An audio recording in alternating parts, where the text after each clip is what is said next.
Here we go again.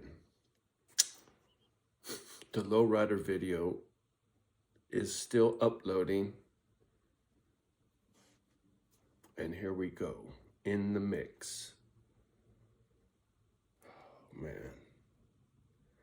So as I sit here thinking about Bruno and Redwood, the two different cultures, the two different neighborhoods, different environments that I lived in as a child. When I lived in the shit neighborhood, sorry, I thought I heard something outside. When I lived in the shit neighborhood, it was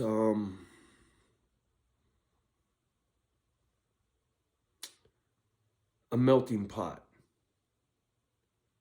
where other areas were fucking very segregated, right? You get up in Emerald Hills or you get up in the nice neighborhoods, there was no black families living up there. Very, very, very, very, very few, right? And when I was in high school, this is in the 70s, my freshman year in high school at Sequoia High School, I remember distinctly this one situation. There was this portable building in between the gymnasium and the main fucking building for the high school, right? There was a walkway, and I was sitting on a railing on these portables. And back then, segregation was a big deal, or resegregation, whatever the fuck you want to call it. And what they did was they brought black kids from EPA over to Sequoia High School by the busload, right? They would bus the kids in the morning, and they weren't from that neighborhood. They didn't grow up next to Sequoia High School. They were from EPA.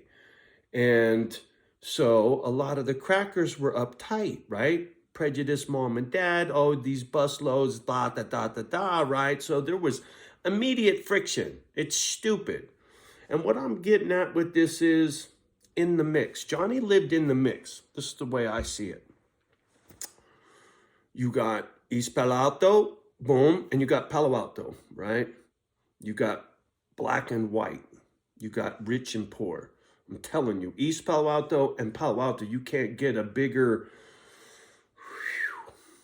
right? Way, way, way fucked when it comes to being fair. But on the edges, you get in the mix, right? Same thing for Redwood. I don't give a fuck any neighborhood. The rich neighborhoods and the poor neighborhoods and the black neighborhoods and the white neighborhoods, there's always a little fucking overlap. There's always a little bit getting mixed up, right? Interracial relations, that kind of thing. Motherfuckers are afraid to say anything or talk about this bullshit. See, for me, it's easy. I grew up in it, right? I was a part of it. You can go fuck yourself. I ain't afraid to talk about nothing. The only reason I don't drop the N-bomb is because people get too fucking uptight. And I don't want to fucking hear it.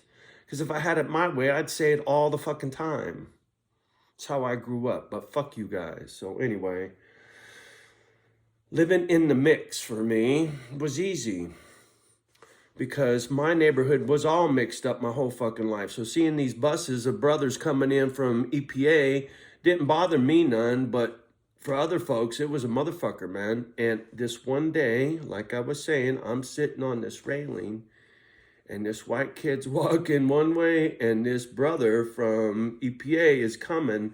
And I don't know what the fucking issue was, but I know the white kid was a cracker by the way he dressed. And this brother from East Palo Alto, I'll tell you what, homie looked like he was 35. And when they had words, and this brother punched this fucking white kid, and he hit this fucking kid so fucking hard. His eyes rolled back in his fucking head, and his body went level, and then he went pow on the concrete in the back of his head, slapped the fucking concrete, and that motherfucking kid was out. That was the first time I ever seen anybody get knocked the fuck out.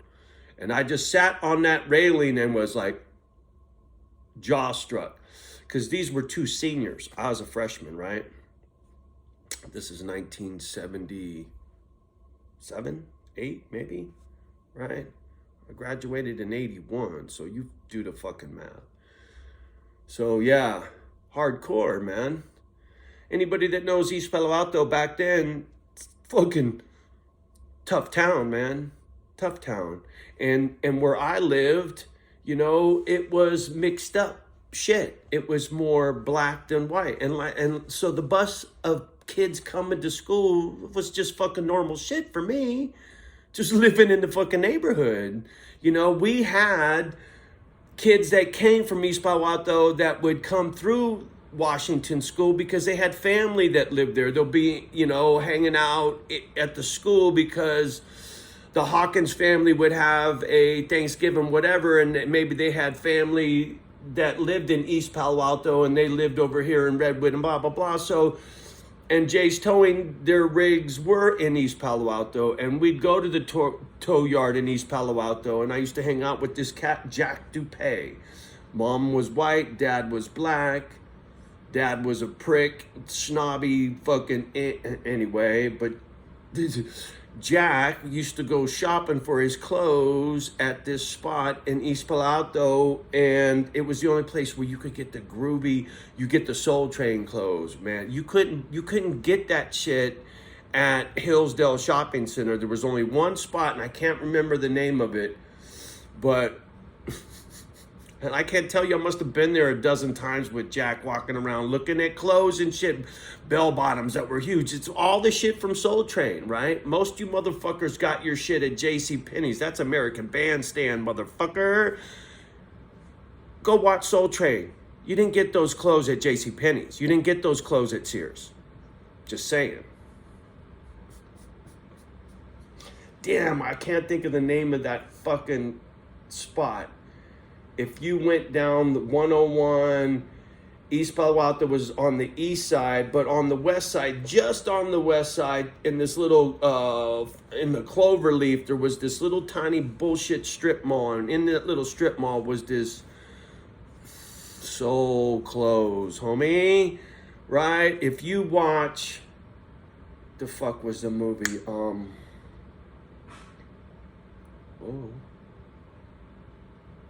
Big noise outside. Anyway, there's a old pimp slinging drug movie from back in the day, and they wore these styly clothes and platform shoes. Headlights coming through the window.